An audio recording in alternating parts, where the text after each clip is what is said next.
আসসালামু আলাইকুম। মাননীয় স্পিকার, আপনাকে ধন্যবাদ। আজকে আমি মহান আল্লাহর দরবারে শুকরিয়া আদায় করি এবং আমার প্রিয় পটুয়াখালী ১১২ বাউফল ২ আসনের যারা নির্যাতন, নির্মম এবং হামলা মামলার শিকার হয়েও ভয়কে জয় করে ন্যায় এবং ইনসাফের প্রতীকে ভোট দিয়ে তারা আমাকে বিজয় করে এখানে কথা বলার সুযোগ করে দিয়েছে। মাননীয় স্পিকার, আপনি জানেন আজকে আমরা যখন এখানে দাঁড়িয়ে কথা বলি তখন আমাদেরকে এটা ভাবতে হচ্ছে যে আমরা কথা বলতে গিয়ে আবার বিগত ১৭ বছরের কোন একটা বৈষম্যের মধ্যে পড়ে যাচ্ছি কিনা। কিন্তু আমাদেরকে এটা ভাবতে হচ্ছে আমরা যখন এখানে দাঁড়িয়ে কথা বলছি, আমাদের কথা বলার সময় শহীদ শরীফ ওসমান হাদি ইনসাফের পক্ষে কথা বলার সময় বলেছিল, আমার প্রতি যে জুলুম করবে আমি তার সাথেও ইনসাফ করতে চাই। আমরা লক্ষ্য করেছি এই সরকার প্রতিষ্ঠিত হওয়ার পর শরীফ ওসমান হাদির ব্যাপারে তার বিচারে কতটুকু কার্যকারিতা নিয়ে এসেছে তা আমরা এখন পর্যন্ত জানতে পারিনি। আমার মনে হয় আমরা সংবিধান নিয়ে ঘাটাঘাটি করতে করতে যদি সংবিধানই আমাদের রক্ষা করতে পারত, তাহলে সংবিধান আমাদেরকে বলে দিত যে আমাদের সেদিন বালু ট্রাক সরানোর ক্ষেত্রে সংবিধানের পৃষ্ঠা আমাদেরকে খুঁজতে হতো। সংবিধান যদি আমাদেরকে রক্ষা করতে পারত, তাহলে ৭২-এর সংবিধানের আলোকে আজকে আমাদের এখানে থাকার কথা না। আমি শফিকুল ইসলাম মাসুদ, আমার এখন জেলখানায় থাকার কথা। সংবিধান যদি মানতে হতো, তাহলে আমাদের মাননীয় প্রধানমন্ত্রী বাংলাদেশে থাকার কথা না, অন্য দেশের বাইরে থাকার কথা। সংবিধান মানতে হলে বর্তমান স্বরাষ্ট্রমন্ত্রীর এখন দেশের বাইরে থাকার কথা ছিল। সংবিধান মানতে হলে যে বাচ্চাদেরকে আজকে এখানে শিক্ষা দেওয়া হচ্ছে, দীক্ষা দেওয়া হচ্ছে, কিংবা তাদেরকে কোনো কোনো ক্ষেত্রে জাসদের সাথে তুলনা করা হচ্ছে, সেই বাচ্চাদের নিয়ে আমরা এই সরকার দলের লোকদেরকে, সরকার দলের সম্মানিত নেতৃবৃন্দকে আমরা চোখের পানিও ফেলতে দেখেছি। আবার কাউকে কাউকে কথা বলতেও শুনেছি যে এই সমস্ত বাচ্চাদের, আমরা তাদের শিক্ষার্থীদের আন্দোলনের সাথে আমাদের কোনো সম্পর্ক ছিল না।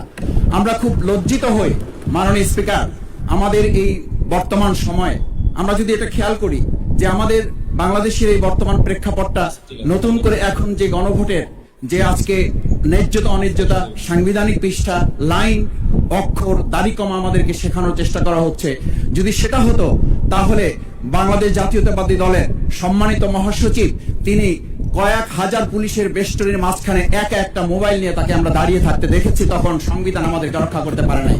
মাননীয় স্পিকার, আমি ৩৫০ মামলা নিয়ে ৭ মাসের ব্যবধানে, আপনিও আমার ২-১টা মামলাতে আপনি আমাকে সহযোগিতা করেছেন, সেটা এই সুযোগে ধন্যবাদ জানাতে চাই। আমার ৩৫০ মামলা জামিন করতে ৭ মাস সময় লেগেছে, আমার বের হতে সময় লেগেছে ৪.৫ বছর। আমি সেই ৪.৫ বছরে ৩ বার রিঅ্যারেস্ট হয়ে ২ বার গুম হয়েছি। আমি তখন ডিজিএফআই, এনএসআই, ডিবিএসবির কাছে জানতে চেয়েছিলাম আমার সামনে দিয়ে বড় বড় নেতারা বের হয়ে যাচ্ছে, আমার অপরাধটা কি? তখন বলেছিল তারা হুমকি না, হুমকি হচ্ছেন আপনারা। আমাদেরকে যখন শেখ হাসিনার শেষ সরকার নিষিদ্ধ করেছিল, তখন তারা ১৪ দল মিটিং করে বলেছিল এই জামাত শিবির হচ্ছে সবচেয়ে বড় সমস্যা, তাদেরকে নিষিদ্ধ করলে এই আন্দোলন থেমে যাবে। আজ একটা কথা পরিষ্কার বলতে চাই, এই গণবিপ্লব নিয়ে আমাদের মাথা ব্যথার মূল কারণ হচ্ছে এখানে শেখ হাসিনা আমাদেরকে যথার্থ টার্গেটটা করেছিল। সেই টার্গেটের মূল লক্ষ্য ছিলাম আমরা। আমাদেরকে বলা হয়েছিল একটা গুলি করলে একটা সরে, বাকিগুলো লড়ে না। সেই লড়ে না লোকগুলো ছিলাম আমরা, মাননীয় স্পিকার, যার কারণে আমাদেরকে তারা ভয় পায়। আমরা এখন বর্তমান সময় ভিডিও দেখতে পাই যে শেখ হাসিনা বাইরে থেকে বলেছিল আমরা এই দলকে ভোট দিতে বললাম, আর সেই দল আমাদের সাথে আবার বিশ্বাসঘাতকতা করেছে। আমরা সেই শেখ হাসিনার বক্তব্য শোনার পর আমরা কাউকে আজকে এখানে বলতে শুনে নাই শেখ হাসিনার ওই বক্তব্য সঠিক নয়। এই মানুষ প্রতারিত হয়েছে, বেইমানি করা হয়েছে।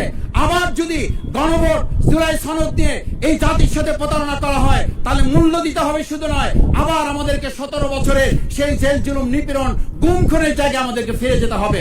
আমি মনে করি পরিষ্কার বক্তব্য, গণভোটের প্রতি সমর্থন না জানিয়ে জুলাই সনদকে যদি আজকে ইগনোর করা হয়, তাহলে আমাদেরকে কিন্তু আবার সেই গুম খুনের আয়নাঘরের দিকে আমাদেরকে ধাবিত করা হবে। আমি মনে করি গণভোটের বিরোধিতা করার অর্থ হচ্ছে আমরা আয়নাঘরকে সমর্থন করতে চাই। গণভোটের বিরোধিতা করা মানে হচ্ছে ৭০% মানুষকে আমরা অন্যায্যভাবে তাদেরকে আবার ধিক্কার জানাতে চাই। আমি এখানে স্পষ্ট বলতে চাই, আপনারা যেমন ৫১% সমর্থন নিয়েছেন, ৭০% প্রায় জনগণ কিন্তু গণবিপ্লবের, গণভোটের পক্ষে তারা রায় দিয়েছে।